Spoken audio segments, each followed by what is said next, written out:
हिमाचल प्रदेश की ऊंची पहाड़ियों के बीच एक पुरानी सरकारी बस रोज की तरह शाम को अपने आखिरी सफर के लिए निकलती थी। यह बस चंबा से भरमौर जाने वाले एक सुनसान रास्ते पर चलती थी। उस रास्ते पर घने देवदार के जंगल थे, गहरी खाइयां थीं, और रात होते ही इतनी घनी धुंध छा जाती थी कि सामने 10 कदम तक भी कुछ दिखाई नहीं देता था। उस बस का ड्राइवर महेश ठाकुर पिछले 15 सालों से उसी रूट पर गाड़ी चला रहा था। उसने बारिश देखी थी, बर्फ देखी थी, पहाड़ टूटते देखे थे, लेकिन उसने कभी डर को अपने ऊपर हावी नहीं होने दिया था। लोग कहते थे कि महेश जैसा अनुभवी ड्राइवर पूरे इलाके में दूसरा नहीं था। एक दिन नवंबर की ठंडी शाम थी। मौसम विभाग ने भारी धुंध की चेतावनी दी थी। कई निजी बसों ने अपनी रात की यात्रा रद्द कर दी थी, लेकिन सरकारी बस सेवा बंद नहीं की गई। शाम 7 बजे महेश ने बस स्टार्ट की। बस में कुल 18 यात्री थे। एक कंडक्टर था जिसका नाम सुरेश था। रास्ते में 2 छोटे गांव पड़ते थे जहां से कुछ लोग और चढ़ने वाले थे। बस धीरे धीरे पहाड़ों पर चढ़ रही थी। बाहर सिर्फ धुंध थी। बस की हेडलाइट भी मुश्किल से सड़क दिखा रही थी। सुरेश टिकट काट रहा था। यात्री चुपचाप बैठे थे। कुछ लोग ऊँघ रहे थे। तभी एक बूढ़ी औरत ने महेश से कहा कि बेटा, आज इस रास्ते पर संभल कर जाना। आज की रात ठीक नहीं है। महेश मुस्कुराया और बोला, अम्मा आप चिंता मत करो, मैं रोज इसी रास्ते से जाता हूं। बूढ़ी औरत ने कुछ नहीं कहा। उसने सिर्फ खिड़की से बाहर देखना शुरू कर दिया। करीब 1 घंटे बाद बस एक छोटे गांव में रुकी। वहां से 3 लोग चढ़े। उनमें एक जवान लड़का था, एक स्कूल टीचर था, और एक आदमी था जिसने सिर पर काला कंबल ओढ़ रखा था। उसने टिकट लिया, लेकिन पूरे रास्ते एक शब्द नहीं बोला। बस आगे बढ़ी तो धुंध और घनी हो गई। अचानक बस के रेडियो में तेज खरखराहट होने लगी। फिर किसी की धीमी आवाज सुनाई दी। आवाज बार बार एक ही बात कह रही थी, बस को आगे मत ले जाओ, वापस लौट जाओ। सुरेश ने रेडियो बंद कर दिया। उसने सोचा शायद सिग्नल की वजह से ऐसा हुआ होगा। लेकिन कुछ मिनट बाद बिना चालू किए ही रेडियो फिर अपने आप बोलने लगा। इस बार आवाज और साफ थी। महेश ने तुरंत रेडियो का तार निकाल दिया। फिर भी आवाज आती रही। पूरे बस में सन्नाटा छा गया। यात्रियों ने एक दूसरे की तरफ देखना शुरू कर दिया। तभी सड़क के बीचों बीच सफेद कपड़े पहने एक लड़की खड़ी दिखाई दी। महेश ने तुरंत ब्रेक लगाया। बस रुक गई। लड़की धीरे धीरे बस की तरफ देखने लगी। उसका चेहरा धुंध में साफ नहीं दिख रहा था। सुरेश नीचे उतरा, लेकिन वहां कोई नहीं था। सड़क पूरी तरह खाली थी। उसने टॉर्च जलाकर चारों तरफ देखा। न कोई इंसान था, न पैरों के निशान। वह वापस बस में बैठ गया। उसने किसी से कुछ नहीं कहा, लेकिन उसके हाथ कांप रहे थे। बस फिर आगे बढ़ी। रात के लगभग 9:30 बज रहे थे। तभी बस का इंजन अचानक बंद हो गया। पहाड़ के बीचों बीच बस रुक गई। मोबाइल नेटवर्क नहीं था। चारों तरफ सिर्फ जंगल था। महेश ने कई बार बस स्टार्ट करने की कोशिश की, लेकिन इंजन चालू नहीं हुआ। तभी बस की पीछे वाली सीट से एक बच्चे के रोने की आवाज आने लगी। यात्रियों ने पीछे देखा तो वहां कोई बच्चा नहीं था। आवाज कुछ सेकंड बाद बंद हो गई। अब बस के अंदर बैठे हर आदमी के चेहरे पर डर साफ दिखाई दे रहा था। तभी वह बूढ़ी औरत धीरे से बोली कि मैंने कहा था आज की रात ठीक नहीं है। इस रास्ते पर कई साल पहले एक सरकारी बस खाई में गिर गई थी। कहते हैं उस रात भी ऐसी ही धुंध थी। उस हादसे में कोई नहीं बचा था। तब से कई लोगों ने यहाँ अजीब चीजें देखी हैं।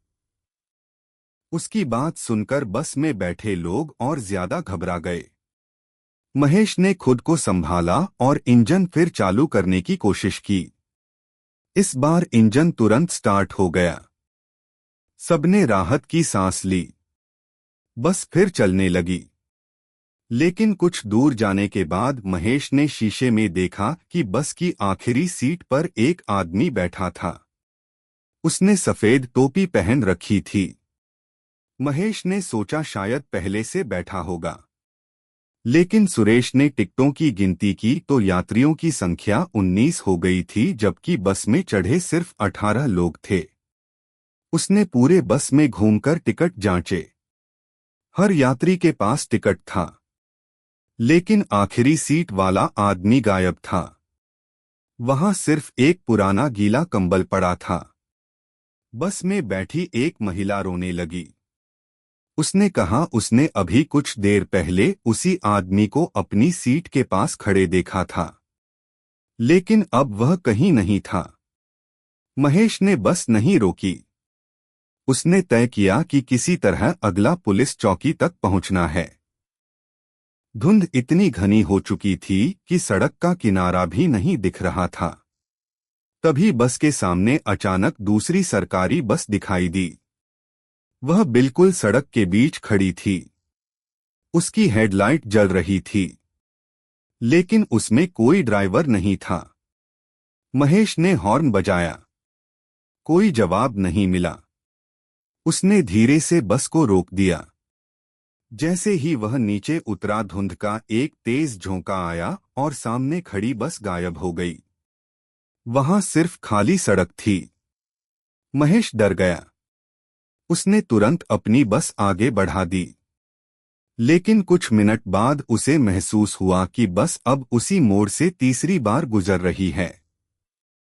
वही टूटा हुआ मील का पत्थर, वही पेड़, वही छोटी मंदिर की घंटी। ऐसा लग रहा था जैसे बस एक ही जगह गोल गोल घूम रही हो। यात्रियों में चीख पुकार मच गई। सुरेश ने भगवान का नाम लेना शुरू किया। तभी बस के अंदर की सारी लाइट एक साथ बंद हो गई। कुछ सेकंड तक पूरा अंधेरा रहा। फिर अचानक लाइट वापस आई, लेकिन इस बार बस पूरी तरह खाली थी। न कोई यात्री था, न सुरेश। सिर्फ महेश अकेला ड्राइवर सीट पर बैठा था। उसने घबराकर पूरी बस देखी। सभी सीटें खाली थीं, लेकिन हर सीट पर पानी की बूंदें और कीचड़ लगे पैरों के निशान दिखाई दे रहे थे।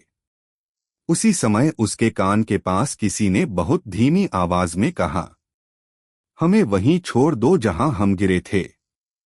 महेश ने पीछे मुड़कर देखा, लेकिन वहां कोई नहीं था। डर के मारे उसने एक्सीलेटर पूरी ताकत से दबा दिया। कुछ देर बाद धुंध अचानक छंट गई और सामने पुलिस चौकी दिखाई दी। महेश ने बस वहीं रोक दी और बेहोश हो गया। जब उसकी आंख खुली तो वह अस्पताल में था। पुलिस ने बताया कि उन्हें सड़क किनारे सिर्फ खाली सरकारी बस मिली थी। बस के अंदर कोई यात्री नहीं था। कंडक्टर सुरेश भी नहीं मिला। महेश बार बार कहता रहा कि बस में 18 यात्री थे, लेकिन रिकॉर्ड में उस रात उस रूट पर कोई टिकट जारी ही नहीं हुआ था। बस के इलेक्ट्रॉनिक टिकट मशीन का पूरा डेटा खाली था। सीसीटीवी में भी बस डिपो से बस निकलती हुई तो दिखी, लेकिन उसमें सिर्फ महेश अकेला बैठा दिखाई दे रहा था। सुरेश उस दिन छुट्टी पर था। पुलिस ने कई दिनों तक जंगल और खाइयों में तलाश की, लेकिन किसी यात्री का कोई निशान नहीं मिला। कुछ महीनों बाद महेश ने नौकरी छोड़ दी। उसने कभी दोबारा बस नहीं चलाई। आज भी स्थानीय लोग कहते हैं कि नवंबर की ठंडी रातों में उसी पहाड़ी सड़क पर कभी कभी एक पुरानी सरकारी बस धुंध से निकलती दिखाई देती है। उसकी हेडलाइट जल रही होती है। अंदर बैठे लोग खिड़कियों से बाहर देखते रहते हैं, लेकिन जब कोई पास पहुंचता है तो बस बिना कोई आवाज किए धुंध में गायब हो जाती है। कई ट्रक ड्राइवर और टैक्सी चालक आज भी दावा करते हैं कि उन्होंने उस बस को अपनी आंखों से देखा है। पुलिस के पास इसका कोई जवाब नहीं है और उस सड़क पर रात होने के बाद आज भी बहुत कम लोग सफर करने की हिम्मत करते हैं।